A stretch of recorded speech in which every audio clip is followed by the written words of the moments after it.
Olá, boa noite. Como vai? Vai bem? Está no ar aqui pela TV Pantanal, canal 22, emissora do Grupo Gazeta de Comunicação, programa Opinião, que hoje, quinta-feira, já, rapaz, 24 de outubro. Tem uma rua aqui em Cuiabá chamada 24 de outubro, não tem? Tem que saber por que ela chama 24 de outubro. Alguma coisa aconteceu nesse dia para marcar, não é? Então, 24 de outubro de 2024, satisfação estar de volta, programa Opinião, ao vivo e em cores. Como vai? Vai bem? Eu espero que você esteja bem, que você se mantenha bem. A gente segue sempre aqui, de segunda a sexta, com o programa Opinião. Hoje, a gente não vai ter um entrevistado como você geralmente está acostumado a assistir, não é? Então, o professor Lorenberg está aqui do meu lado, você está aí, não é? Você quer a razão maior do nosso trabalho, antes que o Lorenberg fale isso. Eu duvido que ele fale isso hoje. Ele não vai falar porque eu já falei, então ele não vai repetir o que eu falei. Porque ele sempre fala, a razão maior do nosso... tem 5 anos que eu aguento isso. Todo dia ele fala a mesma coisa na abertura. Boa noite, Paulo Coelho, boa noite, e razão maior do nosso trabalho. Ele fala sempre isso. Agora, hoje ele vai ter que mudar porque eu já falei, então não vale repetir aqui. Então, boa noite a você que acompanha a gente, obrigado pelo carinho da companhia. Dizia eu que Lorenberg, eu e você, Lorenberg e eu, a gente vai estar falando hoje sobre os bastidores aí, nesse pré-eleições. Domingo é dia de votar. Os cuiabanos de outras tantas cidades que têm acima de 200 mil eleitores e que tiveram aí a questão da decisão prorrogada para o dia 27, para o dia 27, a decisão vai ser domingo então, né? Então a gente vai ter aqui em Cuiabá e em outras cidades aí muitas tensões por conta desse dia de decisões no âmbito eleitoral municipal. Não é isso? Então, você tem alguma pergunta também, né? Mas opinião principalmente, já que o nome do programa é Opinião, mande aí o que você está achando. Isso aí, então, a gente desaconselha que você peça votos, que você opte por A ou por B, porque a intenção do programa não é essa. A gente nem pode, devido inclusive à lei eleitoral. A gente tem que ser razoável. Nós temos que ser razoáveis. Temos que partir da premissa da isonomia. Então, em função disso, mas vale a sua opinião, o que você está achando e tudo mais, a sua opinião aqui é bem-vinda, tem passagem franca, aberta. Professor Lorenberg, boa noite, como vai? Vai bem? Muito bem, Paulo, estou muito bem. Boa noite, Paulo Coelho, e um grande abraço, mas um grande abraço mesmo a todos os nossos telespectadores, a razão maior do nosso programa. Aliás, eu falo isso para diferenciar um pouco do que eu falo no rádio, né? No rádio, quando na segunda-feira eu falo bem assim, para não confundir as duas coisas. Eu falo, mas é muito bom mesmo começar a semana em boas companhias. E eu tenho boas companhias. Tá vendo? Que é? Para mudar um pouco. Lá no rádio é uma coisa, aqui é outra. Mas é assim mesmo, a gente cria, inclusive. O dia que ele não fala, é que nem Cid Moreira na época lá, né? Quando ele não falava boa noite, para encerrar o programa, especialmente quando nem era para encerrar, que a mulherada gostava daquela voz bonita do Cid Moreira, né? Boa noite, Jornal Nacional está no... E aí ficavam aguardando o boa noite dele, e se ele não falasse, alguma coisa estava errada. Eu acho que ele nunca deixou de falar também, né? Boa noite, assista agora Roque Santeiro. E ficar todo mundo esperando, né? Então virou marca do Cid Moreira, tanto na abertura como também lá no final daquele jornal, daquela emissora, que eu não vou dizer o nome, que eu não posso, porque é concorrente nossa aqui, não é? Então é isso, o Lorenberg está certo, está correto, eu concordo com ele, você é a razão maior do nosso trabalho aqui.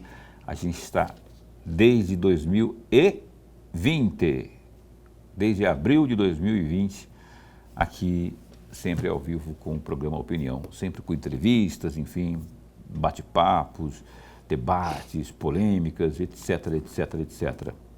Então, bem-vindo aqui. Caso tenha pergunta, sugestão aí, é só você interagir conosco, 99932-2529. Está aí na tela para você mandar a sua opinião. Lorenberg, você sabe que tem um debate ainda de TV, que é da TV Centro-América. Teve o da Gazeta, da TV Vila Real, né? Debate de TV. Eu estou falando no que diz respeito a Cuiabá. E tem o da TV Centro-América. Os debates, eles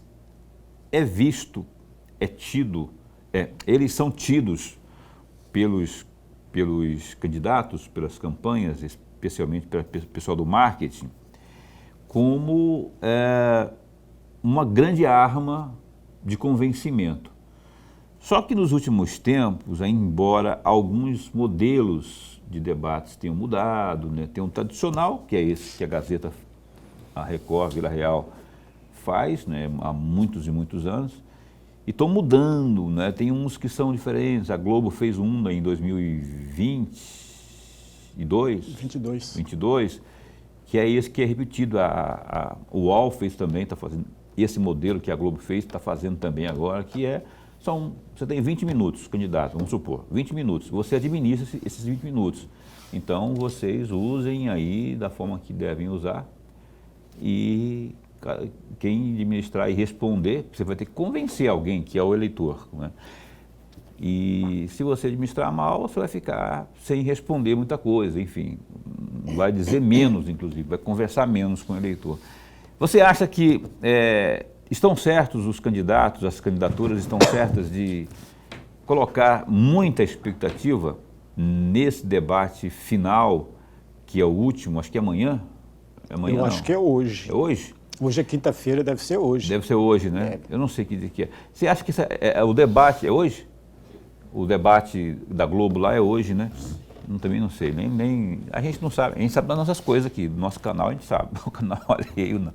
Mas você acha que o debate de TV ou rádio, eles são podem servir de diferenciais entre vitória e derrota, um passo entre a vitória e a derrota? Paulo e amigo telespectador, eu não tenho dúvida nenhuma que o debate é um instrumento muito importante, muito valioso, tanto para a equipe de marketing, como para o próprio candidato, ou para os candidatos de uma forma geral. Porque o desempenho de um está sendo observado pela equipe, está sendo observado pelo adversário, e que pode tomar proveito ou tirar proveito de um erro, de um deslize. Eu não tenho a menor dúvida que o eleitor também está atento ao debate todo. É um instrumento valioso. Porém, eu já disse em outras oportunidades, já há muito tempo. No Brasil tem um formato apenas de um debate. Esse formato já está muito velho, deve ser mudado todo. O Paulo lembrou muito bem, ele é um grande jornalista, sabe muito bem disso, que se criou, além do tempo, que o candidato possa movimentar. Em 2022 nós vimos isso na Rede Globo, e com os candidatos à presidência da República, os candidatos podem movimentar. Mas aí, o formato é o mesmo, amigos. Corre o risco desse formato não ser mudado nunca. E aí é um problema seríssimo. Qual é o problema maior desse formato? É a perguntas de candidato para candidato. Isso é um absurdo. Porque não se tira proveito nenhum daquilo. Um candidato A faz perguntas técnicas para um candidato B e para um candidato C ou para o candidato D. O candidato D fala outra coisa que não tem nada a ver com aquela pergunta que foi feita. E o próprio candidato que pergunta também não está nem aí para a pergunta que foi feita. Portanto, isso tem que ser mudado. Não é apenas hoje que eu estou dizendo isso. Há muito tempo eu estou dizendo isso. O formato tem que ser mudado e acabar com a pergunta do candidato para candidato. O que tem que ser feito é outra coisa muito diferente.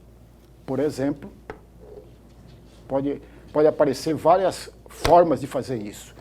Pode convidar estudiosos e por temas. Por exemplo, vamos discutir hoje educação. Ou no primeiro bloco, são 4 blocos. No primeiro bloco, sobre educação. Convida-se 3, 4 estudiosos, sempre no número ímpar, para ficar melhor. 3, 4 estudiosos para fazer perguntas com direito à réplica da pessoa que perguntou, não do candidato. Não do candidato, porque é outro erro do formato que tem hoje. Tem a réplica e tem a tréplica. 45 segundos de tréplica. O que dá 45 segundos? Não dá para nada, amigos. Mas a tréplica é de 2 minutos. Não altera nada. É o mesmo formato velho, arcaico, carcomido, tudo. Tem que mudar tudo isso. Então, convida os especialistas para fazer perguntas técnicas. Não é floreio, não. Não é perfumaria, não. É perguntas técnicas. Porque é isso que o eleitor precisa saber. Se o candidato está capacitado para enfrentar uma administração pública, para uma gestão pública. Faz pergunta técnica, o candidato respondeu, quem vai fazer a réplica é quem perguntou, é o estudioso. E assim por diante. Não quero estudioso. Então convida, por exemplo, faz convites para jornalistas, para comunicadores de uma forma geral, mas que faça perguntas técnicas, com direito à réplica de quem perguntou. Nada de réplica para o candidato. Sabe por quê? Nós vamos ganhar muito com isso, amigos. Porque o partido político será obrigado a trabalhar o seu candidato há muito tempo, a capacitar o seu candidato, a melhorar a performance desse candidato. Sabe, por uma razão muito simples, amigos. O debate é uma conversa tete a tete com o eleitor. É diferente do programa de rádio e televisão, do horário político eleitoral, que você grava, se não saiu bem, você grava de novo. Se não saiu bem, você grava de novo. E assim por diante. Aqui não, até ler, o candidato pode ler. No debate é diferente. É uma conversa entre o candidato e o eleitor. E essa conversa tem que ser feita com perguntas substanciosas, diante de tudo aquilo que aflige o conjunto da população. Aí nós teremos ganhos, e teremos ganhos significativos. Aí o candidato não virá aqui, da noite para o dia, de repente, aparecer um candidato. Não, amigo. Ele vai ter que ser preparado, ele vai ter que ser trabalhado, ele vai ter que estudar os problemas da cidade. Infelizmente, nós temos candidato aí que não sabe, não conhece nem a cidade. Vou dar um exemplo, longe daqui.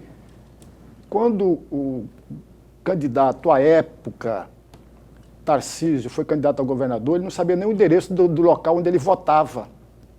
Quando ele foi perguntado no ar, um candidato perguntou para ele, qual é mesmo o endereço que você vota, candidato? Ele não soube responder. Então é preciso que nós tenhamos a clareza disso.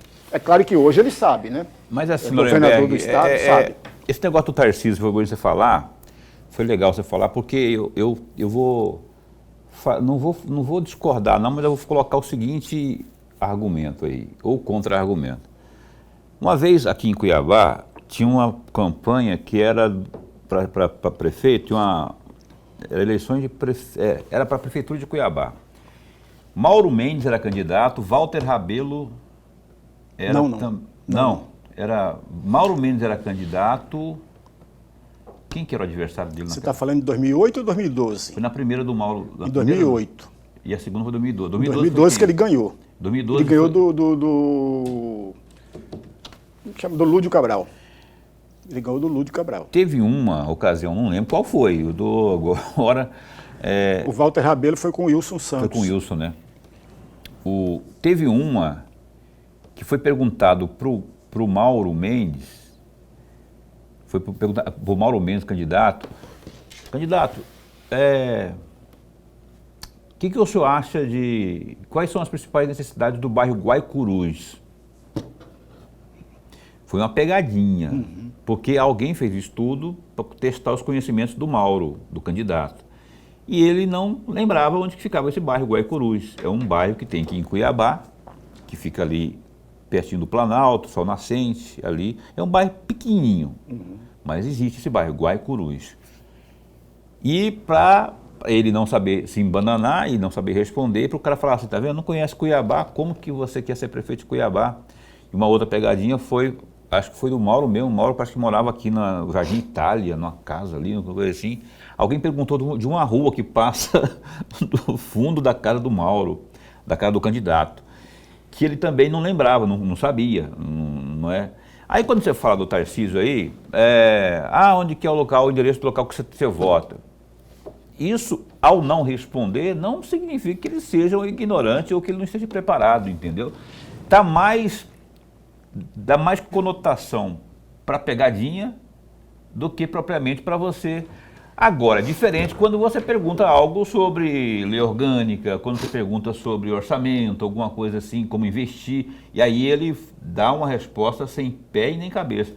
Aí você pode falar chamar ele de desqualificado. Agora, por conta dessas pegadinhas bobas, eu acho, eu só discordo disso que você colocou aí. Paulo, eu vou fazer só uma correção que eu errei, não foi você que errou.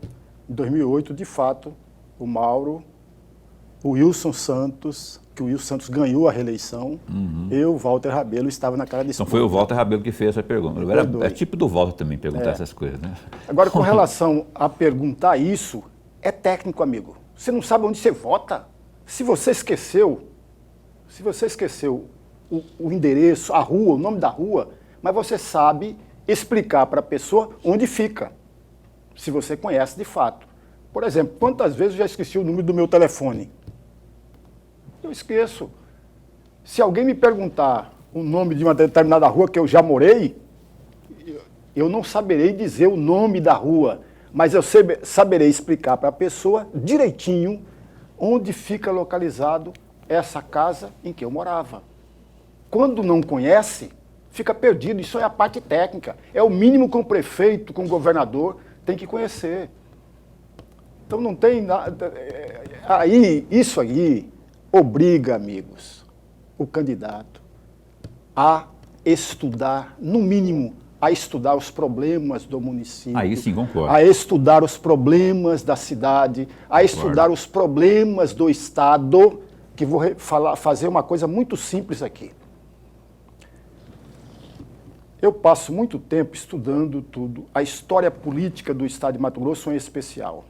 O único governador, de fato, que conhecia o Estado de Mato Grosso na sua palma da mão, que já morreu há muito tempo esse governador, e na época o Estado de Mato Grosso era um só, os dois estados, mas o número de municípios era pequeno, mas mesmo assim o tamanho do Estado era o mesmo, que temos dos dois juntos, chama-se Arnaldo Esteves de Figueiredo, o único governador do Estado que de fato conhecia o Estado por inteiro, sabia todos os problemas, sabia todas as dificuldades que o Estado tinha e mais.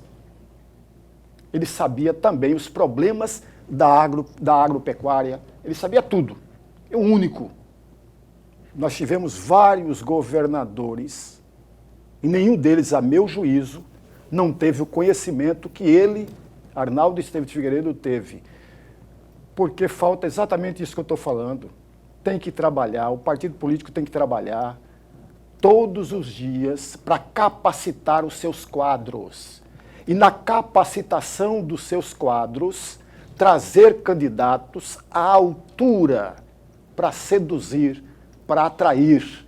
Não convencer. Político não convence ninguém. Político persuade. Persuadir é uma coisa, convencer é outra muito diferente. E antes que o amigo me pergunte, eu vou dizer, o Aristóteles já falava isso com tanta grandeza há 500 anos antes da nossa era. É só abrir o livrinho, nas primeiras páginas do livro chamado Retórica, que ele vai dizer isso. Persuadir é você vencer pela emoção, pela paixão. É isso que o político faz, todos eles, ou procura fazer. Convencer é outra coisa, é vencer pela razão, pelos fatos, pela argumentação. São coisas completamente diferentes. E numa campanha eleitoral você tem o quê? Persuasão. Ok? Eu só quero persuadir você a ficar conosco, que eu vou para o intervalo comercial. Eu quero convencer você. Eu quero pedir a você que continue conosco. Vamos para o intervalo comercial. Lorenberg, eu e você. você, Lorenberg e eu estaremos de volta já já com mais política, com mais análises sobre esse pleito que se aproxima, que é o segundo turno das eleições aqui em Cuiabá. Um instante só.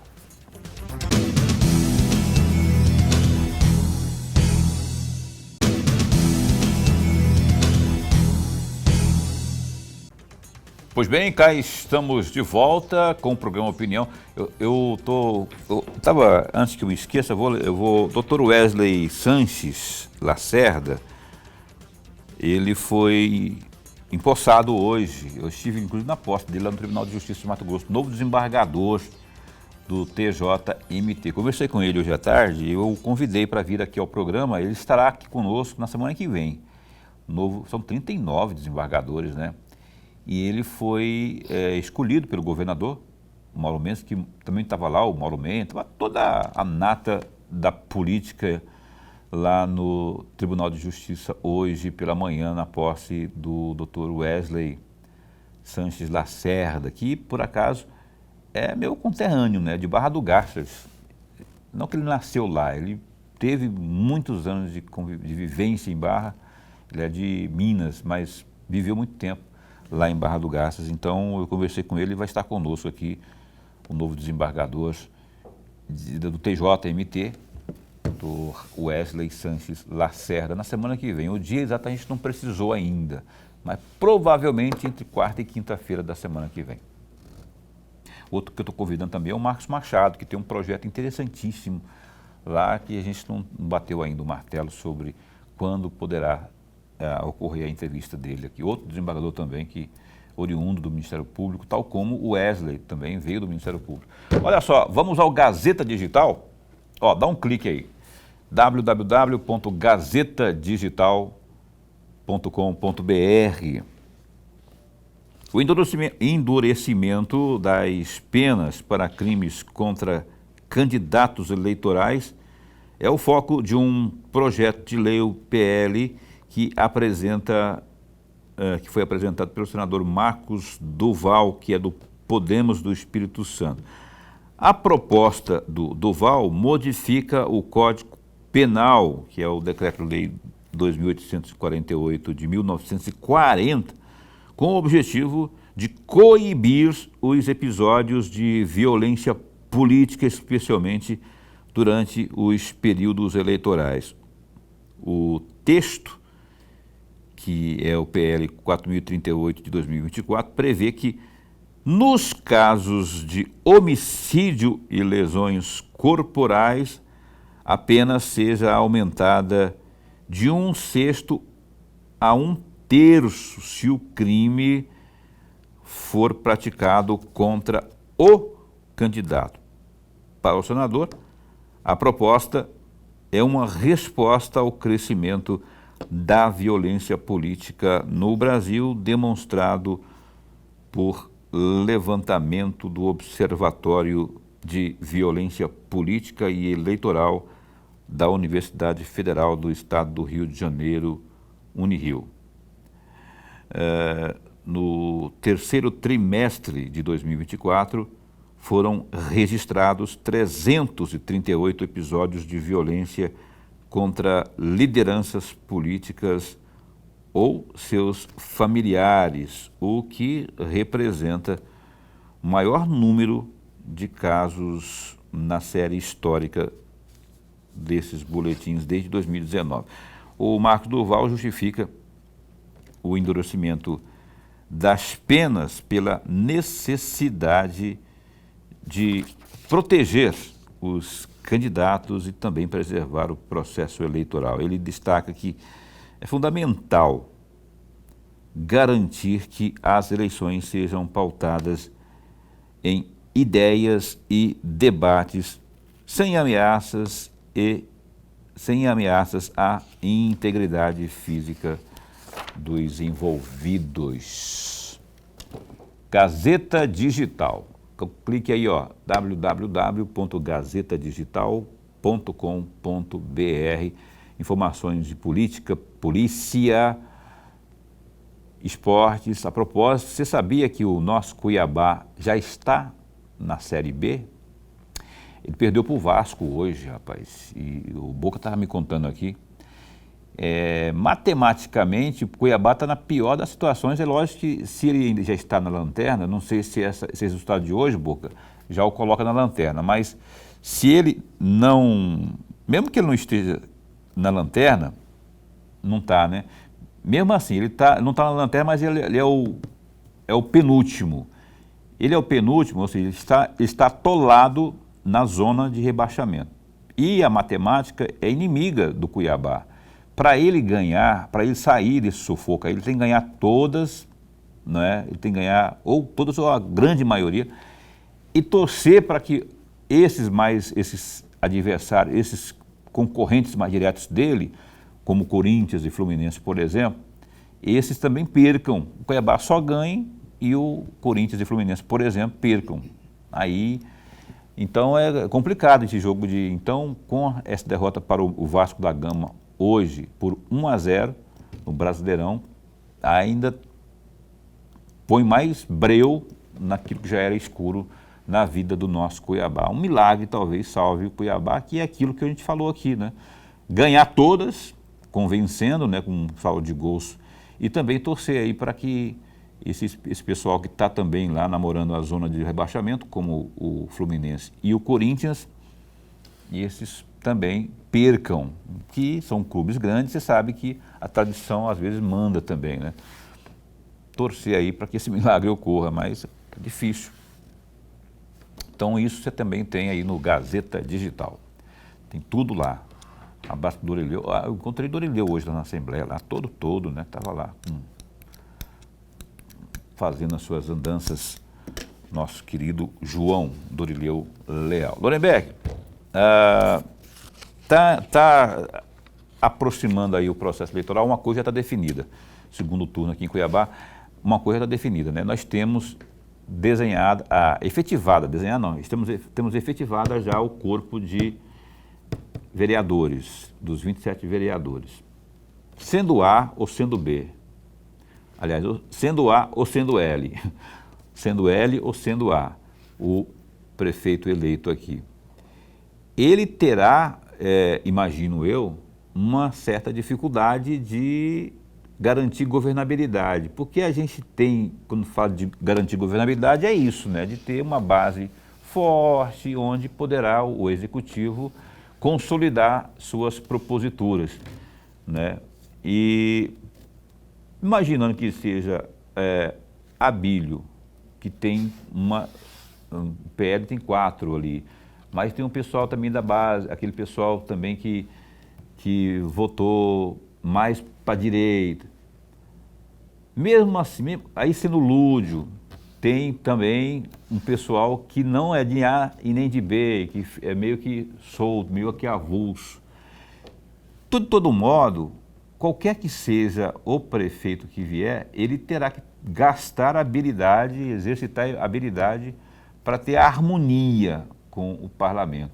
E eu nem estou falando de fisiologismo ainda, né? Embora eu considere essa uma possibilidade mórbida, esdrúxula, condenável, mas isso acontece muitas vezes, né? A maioria das vezes, na minha opinião. Mas você acha que, sendo A ou sendo L,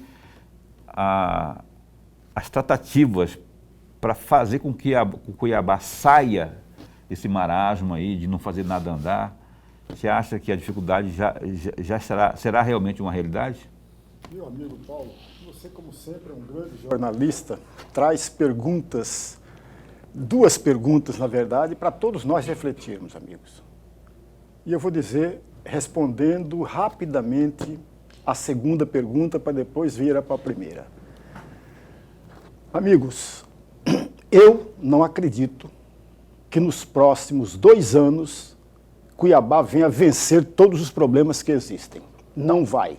Vai passar o mandato que vem todo e no segundo mandato, depois desse primeiro que eu estou falando, é que vai começar a refrescar, a suavizar. Porque Cuiabá tem uma dívida de um pouco mais de 1,7 bilhões de reais. É claro que essa dívida não é pagada em 2025.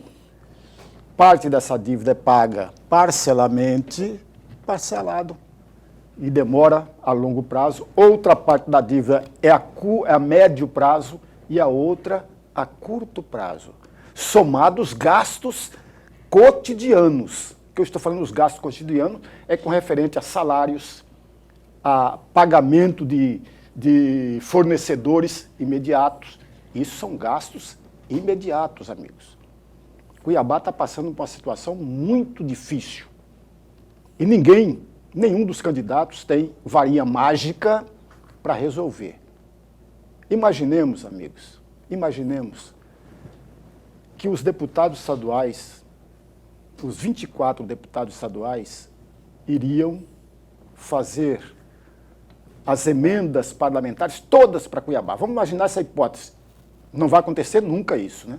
E os outros municípios, como que ficam? Mas vamos imaginar que os 24 deputados estaduais façam emendas todas para Cuiabá em 2025. Nós teríamos aí um pouco mais de 500 milhões de reais.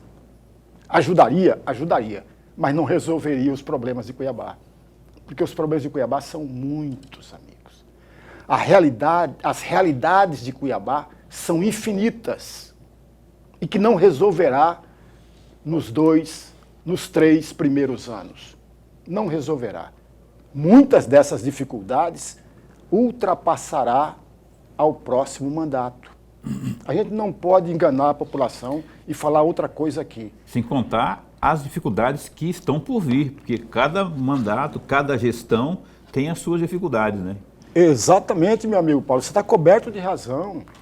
As dificuldades, a gente não está somando, e o Paulo foi feliz exatamente para isso, nós estamos somando as dificuldades que virão cotidianamente e que não é fácil. E aí volta na primeira questão.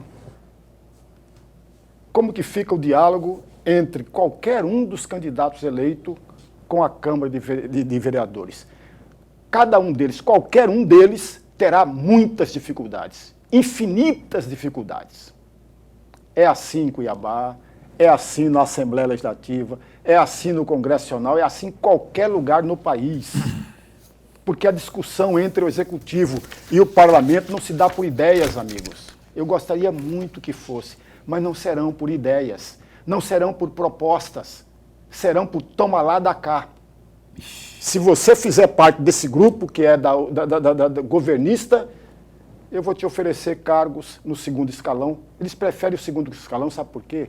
Porque é mais difícil de ser identificado. No primeiro escalão, não. Você fica lá, vê de cara. Exposto, né? O Paulo é secretário de Fazenda, mas o Paulo é amigo do candidato A. Mas por que o Paulo foi convidado? Exatamente por isso. Então, no segundo escalão, fica mais escondido. E quando você convida um vereador, você indicou alguém para o segundo escalão? Não, eu não tenho ninguém lá no cargo. Ninguém lá no cargo eu tenho. Quando ele não é verdade. Ok. Se eu pudesse agora levantar ali e pegar aquele papel do Lorenberg ali e assinar embaixo sobre tudo que ele falou, é assim. E esse negócio de tomar lá da cá é o que eu chamei de fisiologismo, né? Aliás, fisiologismo é o apelido de tomar lá da cá. Aliás, tomar lá da cá é o apelido de fisiologismo. Enfim, é a mesma coisa. Fisiologismo e tomar lá da cá. Esse que é o mal que acaba corroendo qualquer gestão. É corrupção isso, não é? Ó, intervalo comercial, a gente volta num instante só.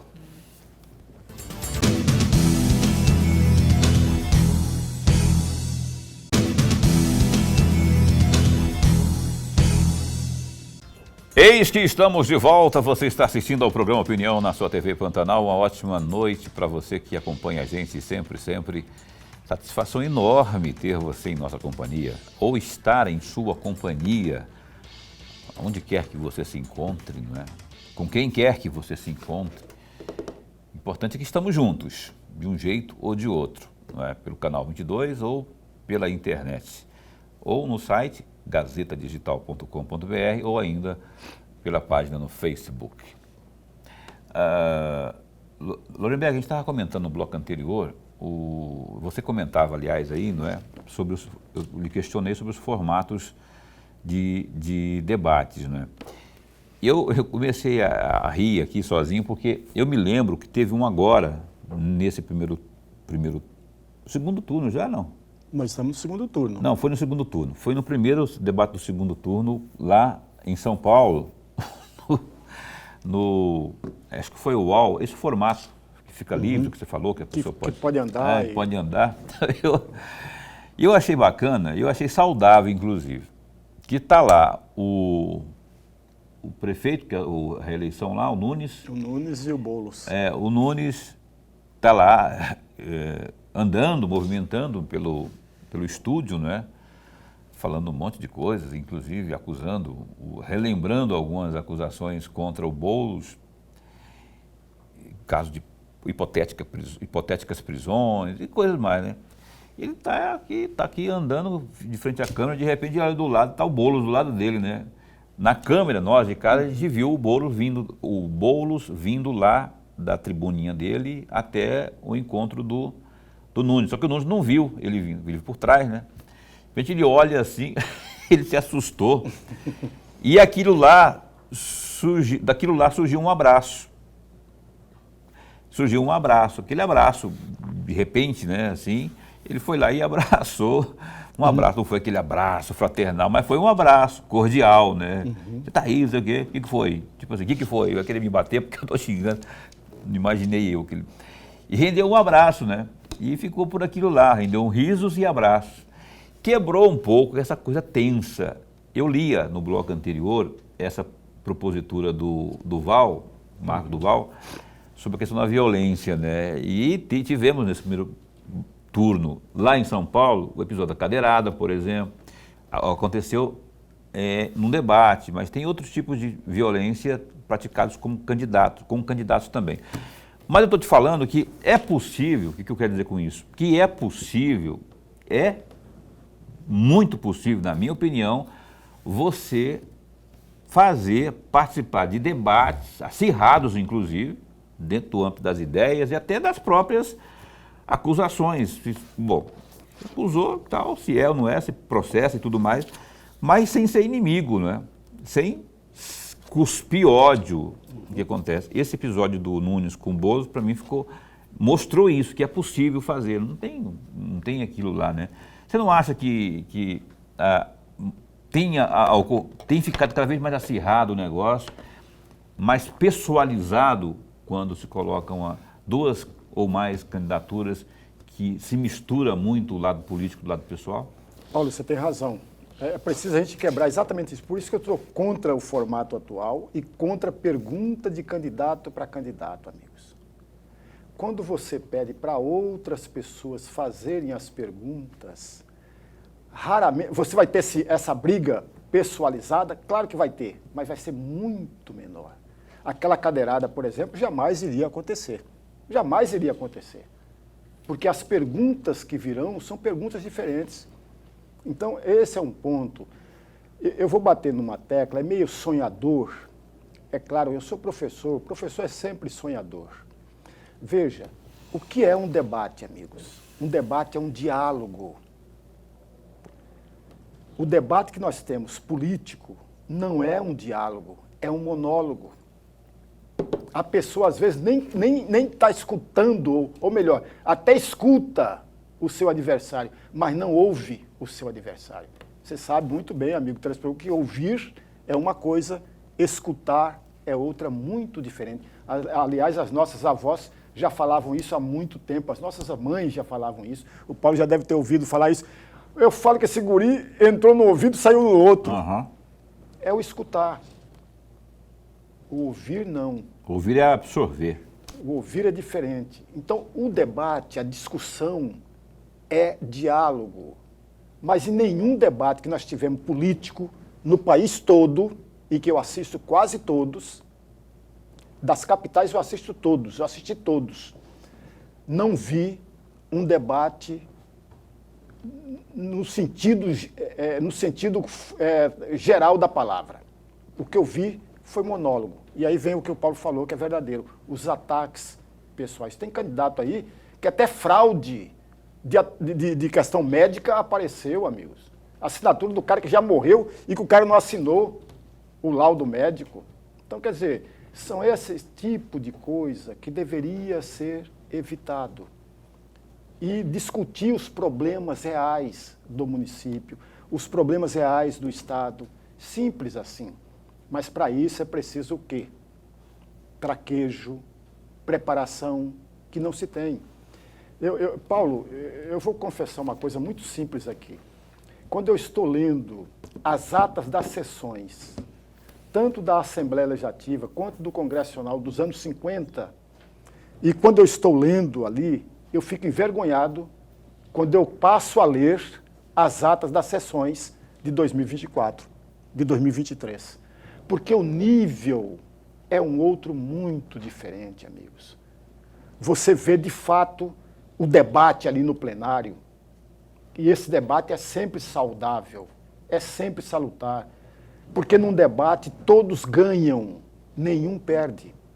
Na briga, que a gente corriqueiramente vê, e os debates políticos que nós vimos não são debates, são brigas. Na brigas, ninguém ganha, ninguém é vitorioso. E o pior e o mais prejudicado de tudo isso é o eleitor. É a pessoa que está assistindo, infelizmente. É, exatamente isso que acontece, né? Mas assim, parece que tem uns também que gostam de ver baixaria. Tem uns que, se não tiver porrada, se não tiver aquele jogo franco, a sua proposta para um lado. O Marçal, que você citou aqui, da cadeirada aqui, ele chegou a argumentar isso em entrevista, falou, o pessoal não quer saber também de o projeto e tal. Eu já discordo dele, eu acho que as pessoas querem realmente saber. Eu, por exemplo, eu estou aflito, por exemplo, hipoteticamente falando, né? Eu quero vaga de creche para os meus filhos, eu quero saber se esse postinho aqui vai funcionar de fato, com remédio, entendeu? Como que o senhor pretende resolver isso? Aí traz a acusação do outro, da mulher do outro, um rolo só. Enfim, eu vou ter que encerrar o programa aqui agora. Eu quero agradecer a você pela sua companhia mais uma vez. E nós vamos estar entrevistando amanhã. Amanhã é sexta-feira. Amanhã é sexta, rapaz. A Flávia Moretti, prefeita eleita por Várzea Grande. Tudo confirmado, tudo certinho. Já houve 2 ocasiões de adiamento, mas por conta de questões justificáveis, né? Amanhã, Flávia Moretti conosco aqui às 7h30 da noite, advogada e prefeita eleita de Várzea Grande, aqui com a gente, não é? Dona Emberg, então... Até amanhã. Amanhã, então, às 7h30 da noite, se cuida, até lá, fica bem, fica com Deus também.